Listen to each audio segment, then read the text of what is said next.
large as 10 acres. Others slightly over 5, that's 264 feet by 900 feet of addresses.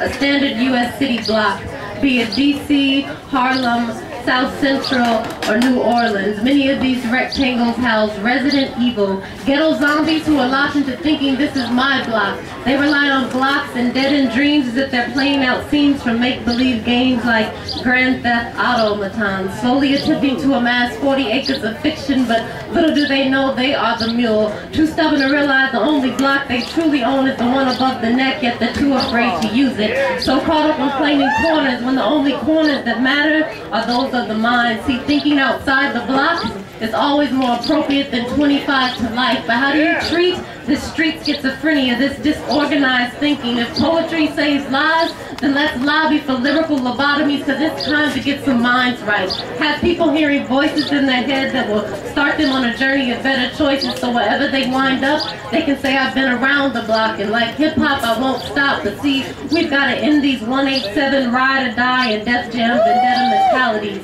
Replace blades with pins, guns with mics, drive-bys with shooting stars. Make them see that death wishes won't get them far, that dreams are words just waiting to come true. So say it, be it, do it, prove it. It's more than survival of the fittest. See, I want to witness the street fighter turned freedom rider success story.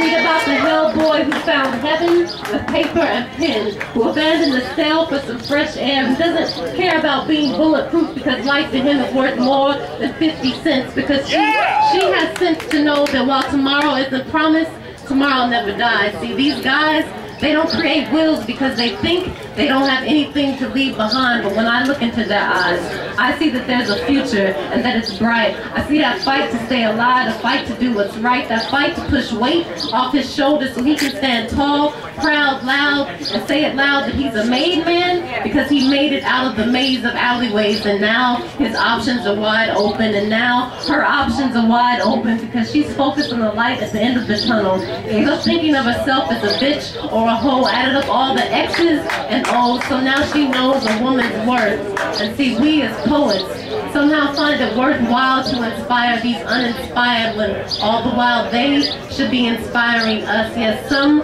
are as large as 10 acres, others slightly over 5. That's 264 feet by 900 feet of addresses, a standard U.S. city block, be it Maryville, Chicago, Houston, or Detroit.